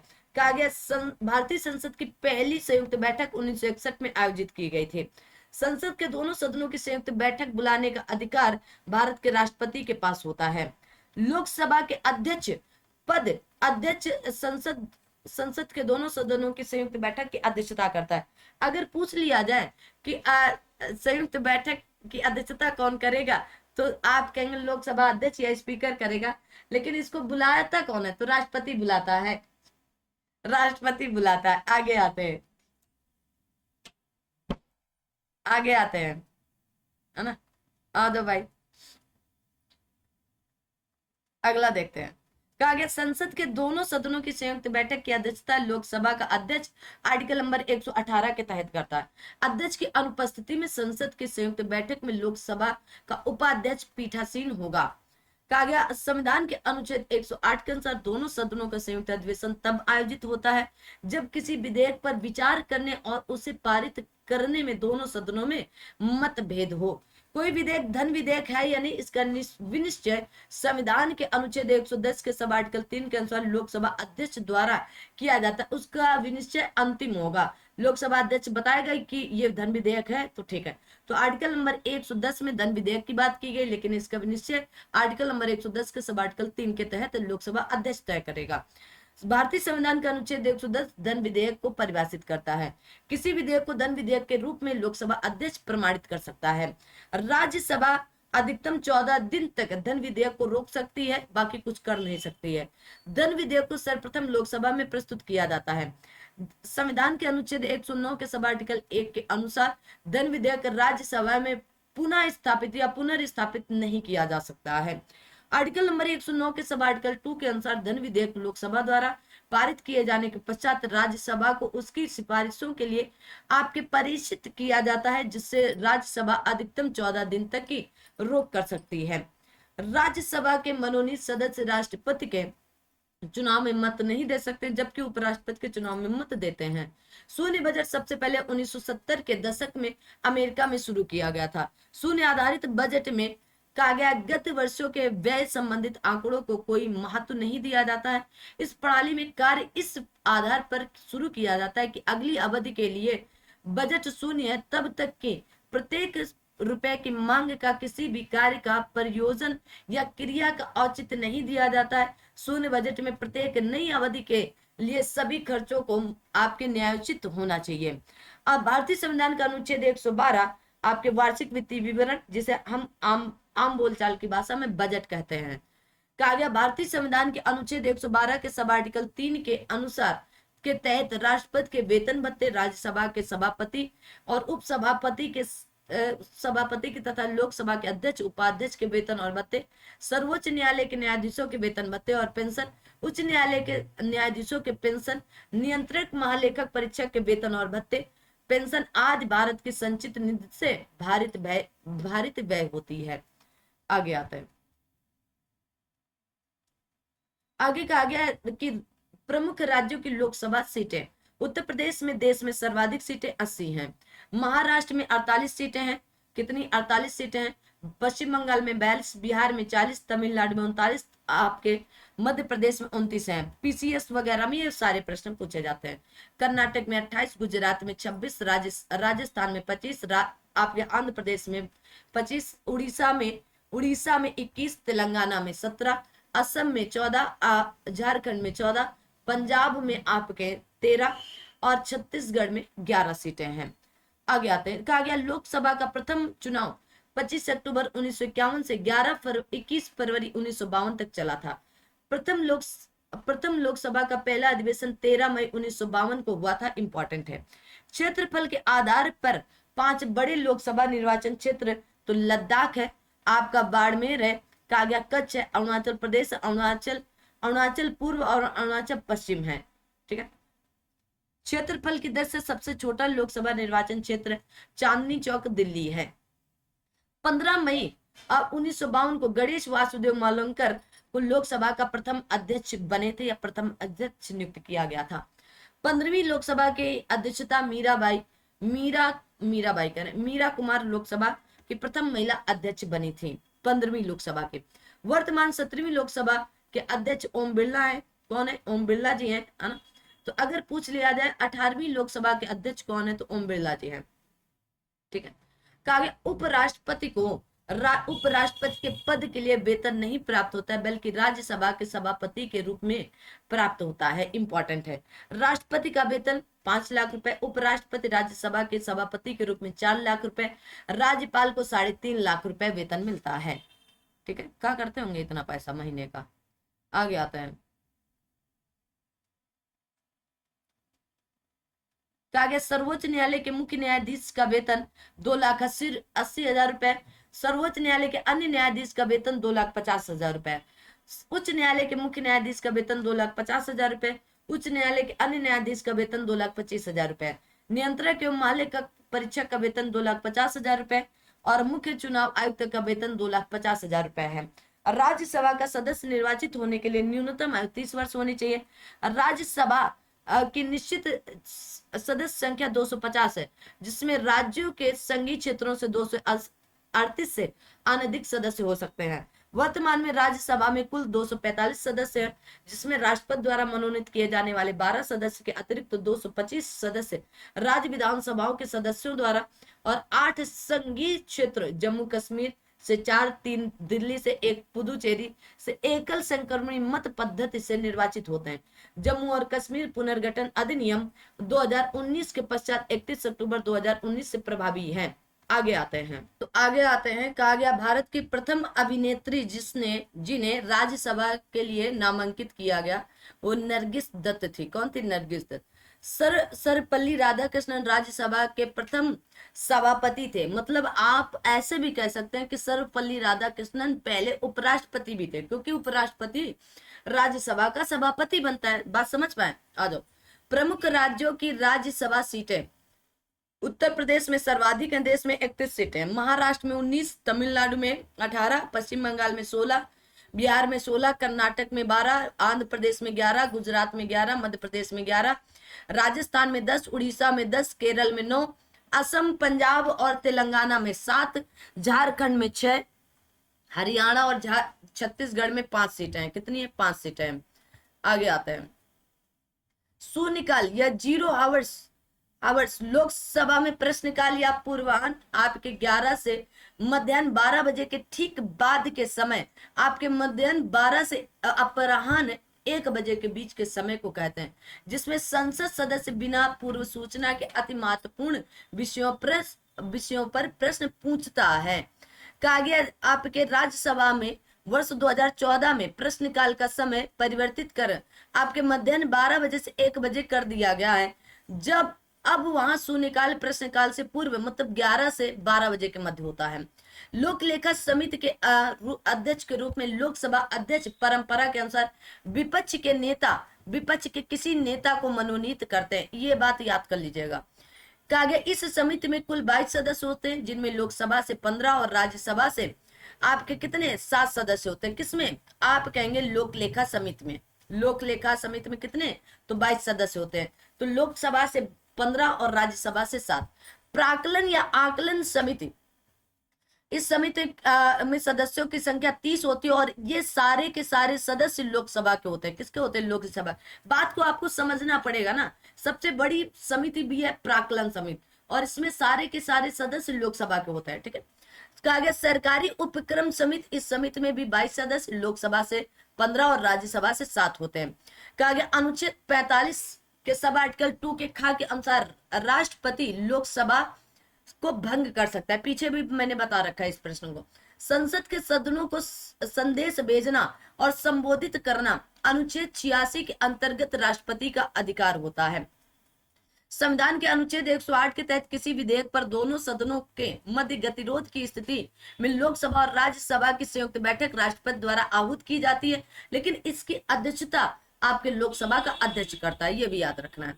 कहा गया भारतीय संविधान के अनुच्छेद 99 में उपबंध है कि राष्ट्रपति या उसके द्वारा इस समिति में या नियुक्त व्यक्ति संसद सदस्य को शपथ दिलवाता है।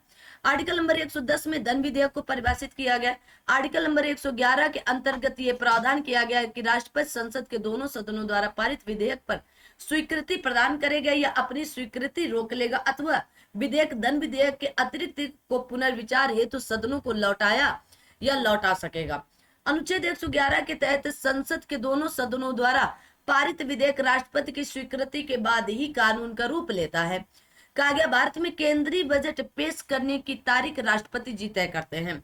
उच्चतम न्यायालय के न्यायाधीशों की शपथ राष्ट्रपति जी दिलाते हैं। कौन दिलाते हैं, राष्ट्रपति जी दिलाते हैं। आ जाओ भाई, आगे आते हैं। आगे कहा गया कि वित्त मंत्री द्वारा बजट की प्रस्तुति के संदर्भ में वित्त मंत्री का बजट भाषण सामान्यतः 2 खंडों में होता है। खंड ए कर निर्धारण संबंधी प्रस्तावों और खंड बी देश के सामान्य आर्थिक सर्वेक्षण पर गौर करता है। किसी चुनाव वर्ष में बजट 2 बार पेश किया जाता है। पहली बार आपके लेखा अनुदान प्राप्त करने हेतु कुछ महीने के लिए कुछ और अंतरिम बजट दूसरी बार पूर्ण बजट होता है। आर्टिकल नंबर 118 के सब आर्टिकल 4 के तहत दोनों सदनों की संयुक्त बैठक की अध्यक्षता लोकसभा अध्यक्ष करता है, ये मैंने बता दिया। भारत का राष्ट्रपति लोकसभा के लिए प्रत्येक आम चुनाव के बाद प्रथम सत्र के प्रारंभ में तथा प्रत्येक वर्ष के प्रथम सत्र के आरंभ में दोनों सदनों की संयुक्त बैठक को संबोधित करता है, परंतु वह दोनों सदनों में चर्चा में भाग नहीं लेता है, ये भी याद रखना है। राष्ट्रपति संविधान के अनुच्छेद 123 के तहत उस समय को छोड़कर जब संसद के दोनों सदन सत्र में विशेष परिस्थितियों में अध्यादेश जारी कर सकता है। तो पूछा जाता है राष्ट्रपति का अध्यादेश जारी करने की शक्ति किस आर्टिकल में, तो 123 में है। राष्ट्रपति द्वारा घोषित अध्यादेश की कानून शक्ति के समतुल्य ही होगा। आर्टिकल नंबर 123 के सब आर्टिकल 2 के का के अनुसार राष्ट्रपति द्वारा जारी अध्यादेश के संसद के सदनों के सत्र शुरू होने के बाद 6 सप्ताह के अंदर दोनों सदनों द्वारा अनुमोदित होना भी चाहिए। भारतीय संविधान का अनुच्छेद 123 राष्ट्रपति को संसद के अवकाश के दौरान अध्यादेश जारी करने की शक्ति प्रदान करता है। भारत के राष्ट्रपति के पास अध्यादेश जारी करने का अधिकार है जब कानून बनाने के लिए संसद के दोनों सदनों में से किसी का भी सत्र नहीं चल रहा है। अध्यादेश संसद की पुनः सभा से 6 सप्ताह की समाप्ति पर निरस्त हो जाता है। एक मंत्री के अलावा संसद के किसी भी सदस्य द्वारा पेश किए गए एक विधेयक को निजी विधेयक कहा जाता है। क्या कहता है, निजी विधेयक कहा जाता है। पुलिस बलों के कर्मियों के मौलिक अधिकारों को प्रतिबंधित करने वाले कानून को बनाने का अधिकार केवल भारत की संसद के पास है। प्राक्कलन समिति के निर्वाचित सदस्य केवल लोकसभा से होते हैं, 30 सदस्य होते हैं। प्राक्कलन समिति में राज्यसभा का कोई प्रतिनिधित्व नहीं होता है। वर्तमान में भारत में 8 कैबिनेट समितियां कार्यरत हैं। कितनी, 8 हैं। आगे आता है। कहा गया शून्यकाल संसदीय प्रक्रियाओं के क्षेत्र में एक भारतीय नवाचार है। अविश्वास प्रस्ताव पर चर्चा किए जाने के लिए मंजूर करने हेतु लोकसभा के 50 सदस्य न्यूनतम द्वारा समर्थन किया जाता है। राष्ट्रीय महिला आयोग की वार्षिक बैठक रिपोर्ट की गई कार्यवाहियों के ज्ञापन के साथ केंद्र सरकार द्वारा संसद के प्रत्येक सदन के समक्ष रखी जानी चाहिए। भारतीय संविधान का भाग 5 भारत के उच्चतम न्यायालय के संगठन, अधिकार क्षेत्र, शक्तियों और प्रक्रियाओं से संबंधित है। आर्टिकल नंबर 124 से लेकर 147 तक की इनकी बात कही गई है। कहा गया संविधान के उच्चतम न्यायालय का उद्घाटन की बात कही गई है, तो 28 जनवरी 1950 को किया गया था, डेट भी याद रखो। भारतीय संविधान का आर्टिकल 124 के तहत सर्वोच्च न्यायालय की स्थापना की गई थी। ठीक है, आगे देखते हैं। कहा गया भारत के संविधान के अनुच्छेद 124 के सब आर्टिकल 4 के अनुसार सर्वोच्च न्यायालय के न्यायाधीशों को सिद्ध कदाचार या आपके कहा गया असमर्थता के आधार पर राष्ट्रपति के आदेश पर हटाया जा सकता है। भारत में सर्वोच्च न्यायालय के न्यायाधीशों भारत के मुख्य न्यायाधीश सहित अधिकतम संवाद संख्या 34 है। अभी वर्तमान में कितनी? 34 है। भारत में सर्वोच्च न्यायालय के न्यायाधीशों के लिए सेवानिवृत्ति आयु कितनी है? तो 65 वर्ष है। अब तक उच्चतम न्यायालय के किसी भी न्यायाधीश पर महाभियोग नहीं चलाया गया है। न्यायाधीश जांच अधिनियम 1968 महाभियोग की प्रक्रिया द्वारा उच्चतम न्यायालय के न्यायाधीश को हटाने से संबंधित प्रक्रिया को नियंत्रित करता है। भारतीय संसद द्वारा राष्ट्रीय न्यायिक नियुक्ति आयोग 2015 में अधिनियमित किया गया था। सर्वोच्च न्यायालय के न्यायाधीशों के वेतन और पेंशन को निर्धारित करने की भारतीय संसद के पास होती है। शक्ति किसके पास है? भारतीय संसद के पास। भारत के सर्वोच्च न्यायालय के न्यायाधीशों को कार्यवाहक मुख्य न्यायाधीश के रूप में नियुक्त करने का अधिकार भारत के राष्ट्रपति के पास है। अगर पूछ लिया जाए आप सभी लोगों से, जो भारत के राष्ट्रपति हैं, कि सर्वोच्च न्यायालय के न्यायाधीशों को कार्यवाहक मुख्य न्यायाधीश के रूप में किस आर्टिकल के तहत नियुक्त किया जाता है? आर्टिकल बताओ। आर्टिकल कौन कौन बताएगा? तो क्या बोलोगे? आर्टिकल नंबर 126 के तहत किया जाएगा। किसके? आर्टिकल नंबर 126 के तहत। आगे आता है,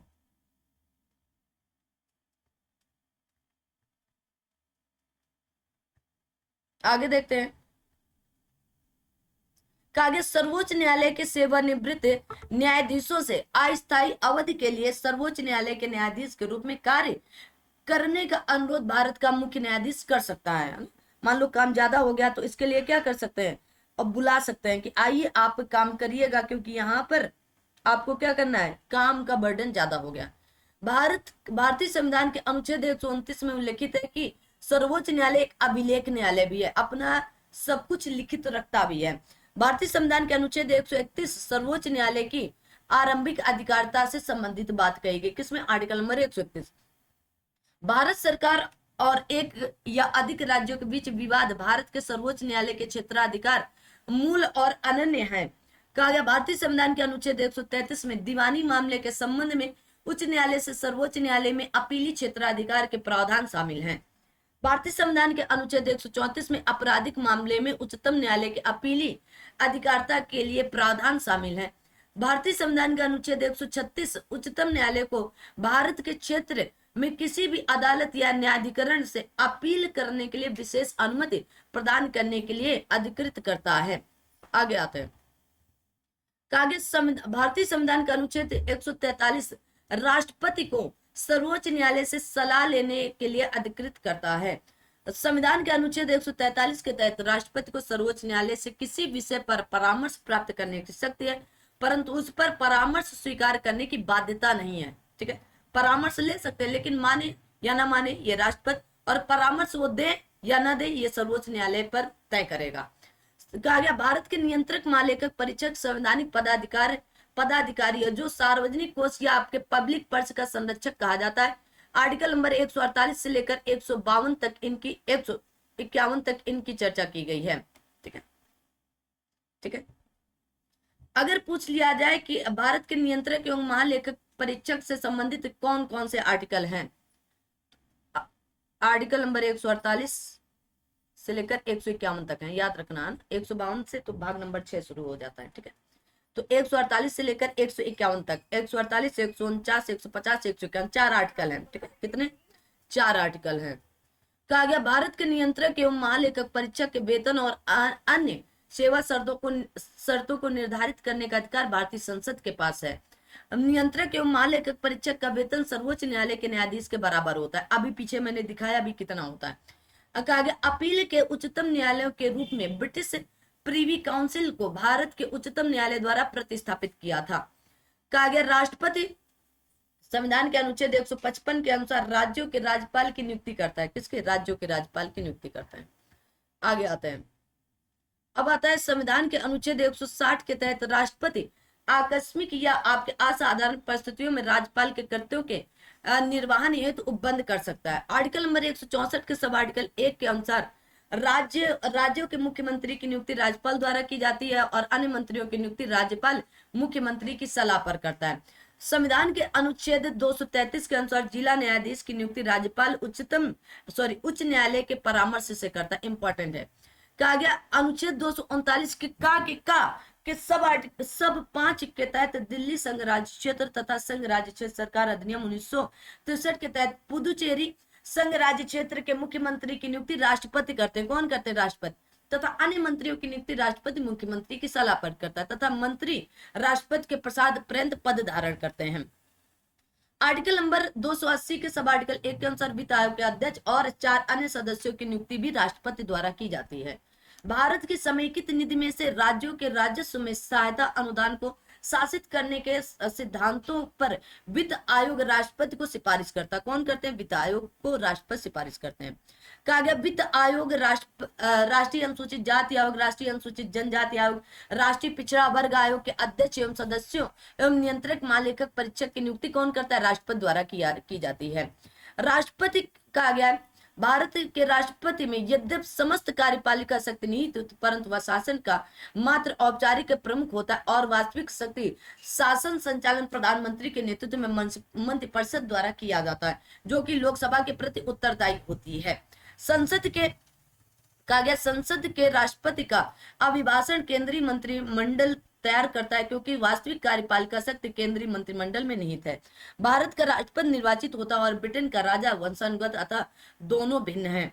भारत का राष्ट्रपति नाम मात्र का कार्यपालिका प्रमुख है, जबकि अमेरिकी राष्ट्रपति वास्तविक कार्यपालिका प्रमुख होता है। स्वतंत्र भारत के प्रथम राष्ट्रपति डॉक्टर राजेंद्र प्रसाद जी थे।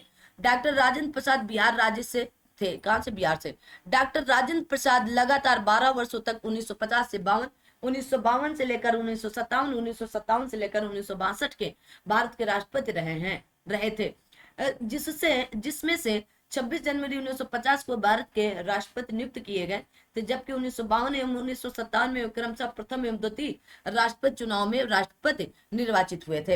एन संजीवा रेड्डी सर्वसम्मति से या निर्विरोध भारत के राष्ट्रपति चुनने जाने वाले एकमात्र व्यक्ति हैं।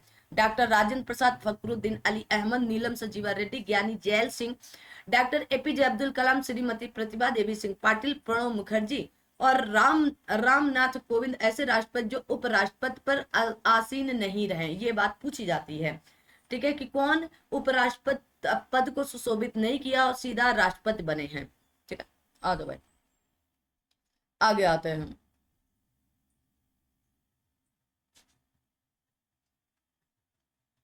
कहा गया है कि भारत के दूसरे राष्ट्रपति 13 मई 1962 से लेकर 1967 डॉक्टर सर्वपल्ली राधाकृष्णन को दार्शनिक राजा अथवा दार्शनिक शासक के रूप में जाना जाता है। भारत के प्रथम उपराष्ट्रपति सर्वपल्ली राधाकृष्णन जी हैं।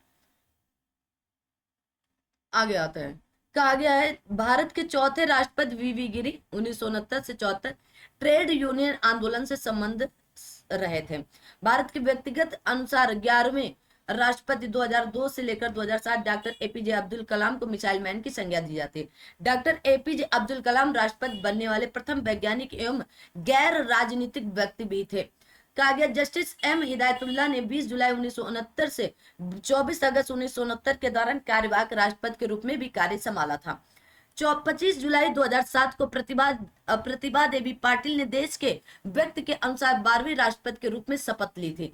प्रतिभा देवी पाटिल भारत की प्रथम महिला राष्ट्रपति बनी थी। अभी आपकी ये जो महिला है द्रौपदी मुर्मू जी, ये दूसरी महिला राष्ट्रपति हैं और ये आपकी आदिवासी पहली हैं। ठीक है। जाकिर हुसैन, कहा गया 6 जुलाई 1957 से लेकर 11 मई 1962 तक बिहार के राज्यपाल, 13 मई 1962 से लेकर 12 मई 1967 तक भारत के उपराष्ट्रपति, 13 मई 1967 से लेकर 3 मई 1969 तक जब उनकी मृत्यु हुई तब भारत के राष्ट्रपति रहे थे वो। जाकिर हुसैन जामिया मिलिया कॉलेज के प्रिंसिपल व शिक्षा शास्त्री भी थे। ब्रिटिश वास्तुकार आपके एडविन लुटियंस द्वारा राष्ट्रपति भवन का डिजाइन किया गया है। आगे आता है। क्या आ गया, अनुच्छेद 66 के सब आर्टिकल 1 के तहत उपराष्ट्रपति का निर्वाचन संसद के दोनों सदनों के सदस्यों से मिलकर बनने वाले निर्वाचक मंडल के सदस्यों द्वारा अनुपातिक प्रतिनिधित्व पद्धति के अनुसार एकल संक्रमणी मत के द्वारा होता है। इंपॉर्टेंट है। भारत के उपराष्ट्रपति राष्ट्रपति के पश्चात भारत का द्वितीय उच्चतम प्रतिष्ठित पदाधिकारी होता है या पदधारी होता है। कहा गया आपके भारतीय संविधान के अनुच्छेद 64 और आर्टिकल 89 के सब आर्टिकल 1 के अनुसार राष्ट्रपति राज्यसभा का पदेन सभापति होता है और अन्य कोई लाभ का पद धारण नहीं कर सकता है। कहा गया संविधान का अनुच्छेद 67 कक्षा के अनुसार उपराष्ट्रपति को राज्यसभा या काउंसिल ऑफ स्टेट से के ऐसे प्रस्ताव के द्वारा अपने पद से हटाया जा सकेगा जिसे राज्यसभा के तत्कालीन समस्त सदस्यों के बहुमत ने पारित किया और जिससे लोकसभा आपके सहमत है। कहा गया डॉक्टर एस राधाकृष्णन 1949 से 52 तक कहा गया यूएसएसआर तत्कालीन सोवियत संघ में भारत के राजदूत थे। इंपॉर्टेंट है। बीबी गिरी 1947 से लेकर 1951 तक सीलोन श्रीलंका में भारतीय उच्चायुक्त के पद पर थे। के आर नारायण भी चीन में राजदूत रहे हैं। कहा गया श्री मोहम्मद हामिद अंसारी का भारत के उपराष्ट्रपति के रूप में व्यक्ति अनुसार 12वें रहे हैं। कहा गया श्री वेंकैया नायडू भारत के उपराष्ट्रपति के रूप में व्यक्ति के अनुसार 13वें रहे हैं। भारत के वर्तमान उपराष्ट्रपति कौन है? अब जगदीप धनखड़ जी नहीं है। अगर पूछ लिया जाए वर्तमान में भारत के उपराष्ट्रपति कौन है, क्या बोलोगे? वर्तमान में कौन है? जल्दी से आप सभी लोग कमेंट करोगे। कौन कौन बता सकता है कि वर्तमान में कौन है? जल्दी से, वर्तमान में भारत के उपराष्ट्रपति कौन है? ये आपको कमेंट करके भी बताना होगा, ठीक है ना? बताएंगे आप सभी लोग। आगे आते हैं, कमेंट करके आप सभी लोग बताएंगे, ठीक है। सीपी राधाकृष्णन जी है। नहीं, जिनको पता है वो जरूर जाने, क्योंकि आप लोग इतने आलसी होंगे, हो सकता है सर्च भी ना करें ना कौन है। अभी चुनाव हुआ था इनका ना। आ दो भाई, आगे आता है। कहा गया भारत के राष्ट्रपति है ना, राष्ट्रपति तिथि से तिथि तक डॉक्टर राजेंद्र प्रसाद 26 जनवरी 1950 से लेकर 13 मई 1962 तक, ठीक है। सर्वपल्ली राधाकृष्णन 13 मई 1962 से लेकर 13 मई 1967 तक। डॉक्टर जाकिर हुसैन 13 मई 1967 से लेकर 3 मई 1969 तक। बीबी गिरी कार्यवाहक के रूप में 3 मई 1969 से लेकर 20 जुलाई 1969 तक। जस्टिस एम हिदायतुल्लाह कार्यवाहक के रूप में 20 जुलाई 1969 से लेकर 24 अगस्त 1969 तक। बीबी गिरी फिर बनते 24 अगस्त 1969 को और 1974 तक रहते हैं। डॉक्टर फकरुद्दीन अली अहमद 24 अगस्त 1974 से लेकर 1977 तक। कहा गया बीटी जत्ती कार्यवाहक के रूप में 11 फरवरी 1977 से लेकर 25 जुलाई 1977 तक। नीलम संजीवा रेड्डी आपके 25 जुलाई 1977 से लेकर 25 जुलाई 1982 तक। ज्ञानी जैल सिंह 25 जुलाई 1982 से लेकर 25 जुलाई 1987 तक। आर वेंकट रमन जी 25 जुलाई 1987 से लेकर 25 जुलाई 1992 तक। डॉक्टर शंकर दयाल शर्मा जी 25 जुलाई 1992 से लेकर 25 जुलाई 1997 तक। के आर नारायण जी 25 जुलाई 1997 से लेकर 25 जुलाई 2002 तक। डॉक्टर एपीजे अब्दुल कलाम 11वें थे, आप कहेंगे 25 जुलाई 2002 से लेकर 25 जुलाई 2007 तक। कहा गया प्रतिभा पाटिल जी 25 जुलाई 2002 से लेकर 25 जुलाई 2012 तक। और प्रणव मुखर्जी जी 25 जुलाई 2012 से लेकर 25 जुलाई 2017 तक। रामनाथ कोविंद जी 25 जुलाई 2017 से लेकर 25 जुलाई 2022 तक। द्रौपदी मुर्मू जी 25 जुलाई 2022 से लेकर अब तक, ठीक है, अभी भी है। अब भारत के उपराष्ट्रपति देख लें। कहा गया भारत के उपराष्ट्रपति तिथि और तिथि तक। सर्वपल्ली राधाकृष्णन 1952 से लेकर के 13 मई 1952 से लेकर 12 मई 1962 तक। डॉक्टर जाकिर हुसैन 13 मई 1962 से लेकर 12 मई 1967 तक। बीबी गिरी 13 मई 1967 से लेकर 3 मई 1969 तक। गोपाल स्वरूप पाठक 31 अगस्त से लेकर 31 अगस्त 1969 से लेकर 31 अगस्त 1974 तक। अब बीडी जत्थी तो कहेंगे 31 अगस्त 1974 से लेकर 30 अगस्त 1979 तक, ठीक है। मोहम्मद हिदायतुल्लाह 31 अगस्त 1979 से लेकर 30 अगस्त 1984 तक। आर वेंकट रमन जी तो 31 अगस्त 1984 से लेकर 24 जुलाई 1987 तक। डॉक्टर शंकर दयाल शर्मा जी तो आप कहेंगे 3 सितंबर 1987 से लेकर 24 जुलाई 1992 तक। के आर नारायण जी 21 अगस्त 1992 से लेकर 24 जुलाई 1997 तक। कृष्णकांत जी तो 21 अगस्त 1997 से लेकर 27 जुलाई 2002 तक। कहा गया भैरव सिंह शेखावत जी 19 अगस्त 2002 से लेकर 21 जुलाई 2007 तक। ठीक है, 2007 तक। आगे आते हैं, आगे देखते हैं।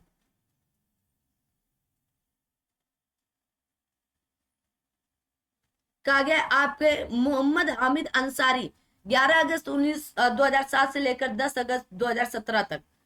एम वेंकैया नायडू जी 11 अगस्त 2017 से लेकर 10 अगस्त 2025 तक। जगदीप धनखड़ जी 11 अगस्त 2022, 11 अगस्त 2022 से अब तक नहीं, अब क्योंकि आपके कौन हो गए, सीपी राधाकृष्णन जी हो चुके हैं। ठीक है, सीपी राधाकृष्णन जी हो चुके हैं, आपको याद रखना है। ठीक है ना, ठीक है। अगर पूछ लिया जाए सीपी राधाकृष्णन जी ने कब शपथ ली, तो क्या बोलोगे जल्दी से, आपसे तो पूछ ली जाए तो 12 सितंबर तक। अब इनको कह सकते हैं 2022 से लेकर के 2025 तक, है ना, 12 सितंबर या सितंबर 2025 तक। ठीक है, उसके बाद सीपी राधाकृष्णन जी आते हैं। ठीक है, आ जाओ भाई, 15वें उपराष्ट्रपति के रूप। अब इसके आगे केंद्रीय मंत्रिपरिषद अधिकारी अगली क्लास में। ठीक है ना, आपको बेहतरीन क्लासेस दी जाएंगी और कोई भी आप टेंशन भी ना लें, विदाउट टेंशन आप पढ़ते चलें और देखते चलें, बेहतरीन तरीके से आपको क्लासेस दी जाएंगे ना। और ये क्लास आज की आपकी अच्छी खासी क्लास है, आप लोग सेशन को लाइक शेयर सब्सक्राइब भी करते चलें। अगर टेलीग्राम चैनल को ज्वाइन नहीं किया है तो वो भी आप सभी लोग ज्वाइन करके रखिएगा। आपको वहां से जबरदस्त करंट अफेयर के लिए क्लासेस दी जा रही हैं, मतलब नोट्स दिए जा रहे हैं, या आपको करंट अफेयर रोज की रोज दी जा रही है, तो उसे ज्वाइन कर लीजिएगा। मिलेंगे नेक्स्ट क्लास में, तब तक आप लोग से